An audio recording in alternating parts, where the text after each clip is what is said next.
আসসালামু আলাইকুম। সবাই কেমন আছেন? আশা করি সবাই ভালো আছেন। যারা সামর্থ্যবান আছেন তারা কম বেশ সবাই রেস্টুরেন্টের অনেক ধরনের খাবার খেয়েছেন। সবাই নিশ্চয়ই চিকেন নুডলসও খেয়েছেন। রেস্টুরেন্টে খেতে বলে খুব স্বাদ। সেই স্বাদের খাবার যদি বাসায় বানিয়ে ফেলা যায় তাহলে তো দারুণ হয়। কি বলেন দর্শক? আমার এই রেসিপিটা কম খরচে সবাই বানিয়ে ফেলতে পারবেন আশা করছি।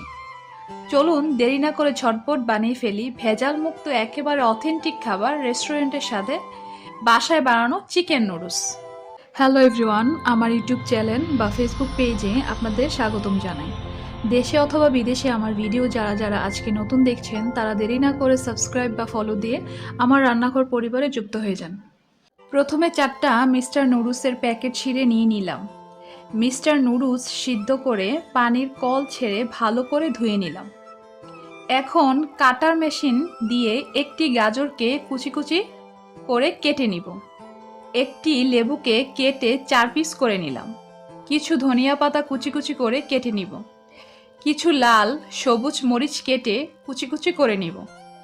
আজকের রেসিপি বানানোর জন্য যা যা উপকরণ লাগবে তা হলো কাঁচামরিচ কুচি, ধনিয়া পাতা কুচি, কুচি কুচি করা 2 থেকে 3টা আলু, গাজর কুচি আর হাফ কাপ পরিমাণ মটরশুঁটি, সাথে আছে পেঁয়াজ কুচি। এখন মুরগির মাংস ছোট ছোট পিস করে কেটে নিলাম। মাংসের উপরে লেবুর রস ছিটিয়ে দিলাম। কিছু পরিমাণ লবণ ছিটিয়ে দিয়ে দিলাম। মূলত লেবু দিলে মাংসের গন্ধ ভাবটা চলে যায়।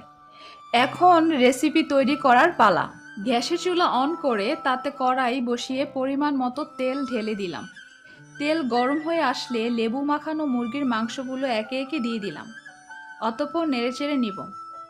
5 থেকে 7 মিনিট পর তেলটাতে আরও বলক চলে আসলে 1 চা চামচ আদা বাটা দিয়ে দিলাম। 1 চা চামচ ধনিয়া গুঁড়া দিয়ে দিলাম। আবারও নেড়েচেড়ে নিব। আরও 7 থেকে 8 মিনিট পর মাংসটা অর্ধেক সিদ্ধ হয়ে আসলে একটি পাত্রে উঠিয়ে রাখলাম। এখন চুলার অপর আরেকটি কড়াই বসিয়ে দিলাম। কড়াইয়ে মাংসের ভাজা তেল ঢেলে দিয়ে তাতে পেঁয়াজ কুচিগুলো দিয়ে দিলাম। তারপর আলু কুচিগুলো দিয়ে দিব এবং মটরশুঁটিগুলোও দিয়ে দিলাম। আবারও নেড়েচেড়ে কাঁচামরিচগুলো দিয়ে দিব। 3 থেকে 4 মিনিট পর 1 চা চামচ লবণ দিয়ে দিলাম। আবারও মিক্স করে নিব। আরও 2 মিনিট পর অর্ধেক সিদ্ধ হওয়া মাংসগুলো দিয়ে দিব। আলুর সাথে মাংসগুলো মিক্স করে নিব। তারপর ঢাকনা দিয়ে ঢেকে দিব। 5 মিনিট পর ঢাকনা উঠিয়ে আবারও নেড়েচেড়ে নিব। সাথে গাজর কুচিগুলো দিয়ে দিব। আবারও ভালোভাবে মিক্স করে নিব। 12 থেকে 15 মিনিট পর মাংসের কালারটা লালচে হয়ে আসলে তাতে একটি ডিম ভেঙে দিয়ে দিলাম। আবারও ভালো মতো মিক্স করে নিব।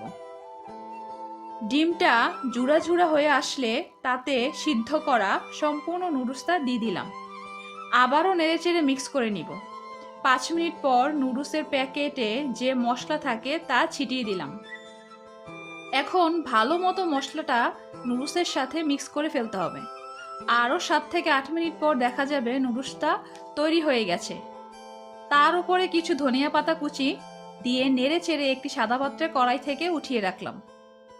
কি ভাবছেন এখানেই শেষ? আরে না ভাই, আরও কিছু বাকি আছে। নুডলসের উপরে ধনিয়া পাতা কুচি এবং শসা কুচি ছিটিয়ে দিয়ে পরিবেশন করলাম বাচ্চাদের ও বড়দের খুব পছন্দের খাবার চিকেন নুডলস। নুডলসটি দেখতেই তো দারুণ লাগছে, খেতে তো দারুণ স্বাদ। যাদের বাসায় ছোট ছোট বাচ্চারা আছে তাদেরকে বানিয়ে দিবেন এই মজাদার রেসিপি, তারা খুব খুশি হবে। আশা করি সবার ভালো লেগেছে ভিডিওটা।